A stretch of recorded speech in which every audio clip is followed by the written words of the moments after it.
A shootout at a high-profile gathering in the U.S. Capitol and a dark joke by one of America's leading comedians has once again sparked a debate on free speech in the United States right ahead of the midterm elections. President Donald Trump is calling for the ABC channel to fire the late-night host Jimmy Kimmel over a joke about First Lady Melania. The joke, which was made a couple of days before the shooting incident at the White House Correspondents' Dinner in Washington, referred to Melania Trump as an expectant widow. In fact, in a recorded monologue, Kimmel had portrayed himself as the MC of this dinner. It included a segment in which he addressed the First Lady in the audience and said, quote, "Mrs. Trump, you have a glow like an expectant widow." Now, reacting to this video, Trump has said Kimmel should be immediately fired by ABC and the parent company, Walt Disney. In a post on Truth Social, Donald Trump said, and I quote him, "I appreciate that so many people are incensed by Jimmy Kimmel's despicable call to violence and normally would not be responsive to anything that he said, but this is something far beyond the pale." Earlier, hitting out at Jimmy Kimmel, Melania Trump had said that his monologue about her family wasn't comedy. His words are corrosive and deepens the political sickness within America, as she called on ABC to take a stand. The late-night host, however, has claimed that his joke has been misconstrued and was not a call to assassination. He said that he had referred to the difference in ages of the First Lady and her husband. It was a pretend roast. I said, our First Lady Melania is here. Look at her, so beautiful. Mrs. Trump, you have a glow like an expectant widow, which obviously was a joke about their age difference and the look of joy we see on her face every time they're together. It was a very light roast joke about the fact that he's almost 80 and she's younger than I am. It was not, by any stretch of the definition, a call to assassination, and they know that. Kimmel said that he agreed with Melania Trump's call on dialing back the rhetoric, but pointed out that she should talk to her husband about it first.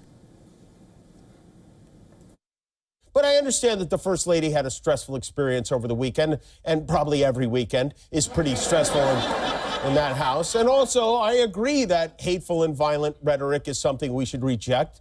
I do, and I think a great place to start to dial that back would be to have a conversation with your husband about it.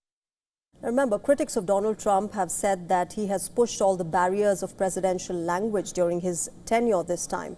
Just last month, Trump had said that he was glad that Robert Mueller, the former FBI chief who led the Russiagate probe, was dead.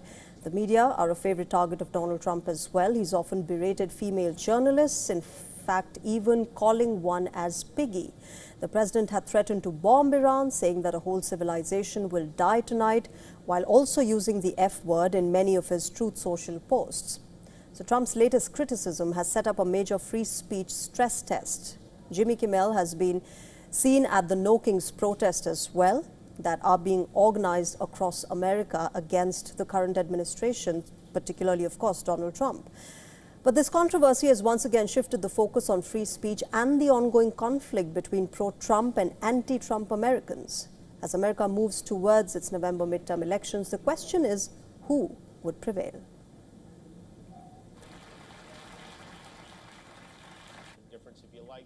All right, let me welcome my guests on the show tonight. Eugene Craig III, former Vice Chair, Maryland Republican Party, Chair, Black Republicans for Harris, is joining us live on the broadcast from Washington, D.C.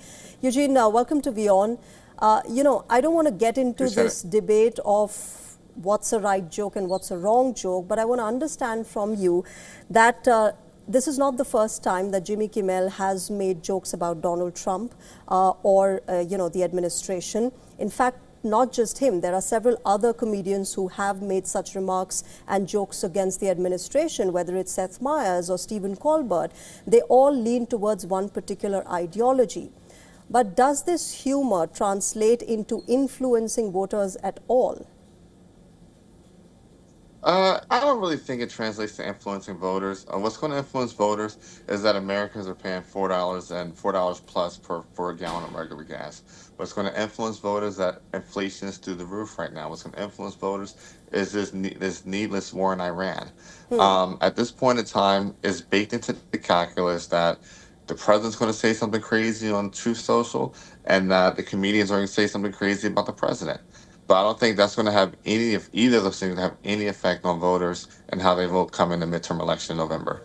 Sure, this can be a trivial issue, and there are, of course, much bigger issues at play when it comes to voter concerns. And so the question is, why does Donald Trump then give them the legitimacy by, responding to them time and again and calling for them to be fired from channels, considering the fact that these shows have also decreased in popularity over a period of time within America? Trump can't help himself. He's the same Trump that he's been for the last 20 years when it comes to the political space. And what it comes down to it is that, the United States Constitution, the freedom of the press, the freedom of speech is literally written into the document, right? And the only real protection that comes there is from government, which actually would kind of mean that, like, when Donald Trump asks for people to be fired for speech that he doesn't like, would actually be somewhat of a government overreach and a violation of our Constitution. But the thing is this also, the free speech warriors can't all of a sudden then decide they don't like free speech because of speech that they don't like. If you're going to be a free speech warrior, you have to absolutely be a free speech warrior.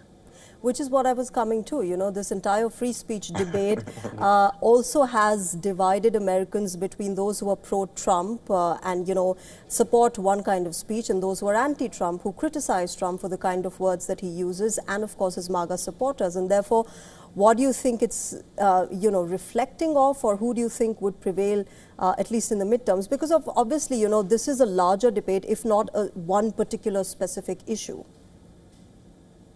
I think, the anti-Trump, I think the anti-Trump, the Democrats are going to more than likely prevail in the midterm elections, just based off some of the things that are happening with redistricting and that things that happen on the economic side here in America. People are really, really hurting right now. Single moms that, rely upon, $30 to fill their tank are now spending $60, $70 to fill their tank of gas to just get through the everyday errands. And that's real tangible effects on people's lives, other than, not necessarily, jokes that people are going to forget about, 3 days from now. All right, Eugene, I'll leave it there. Thank you very much for joining us on WION. Appreciate it. Thank you.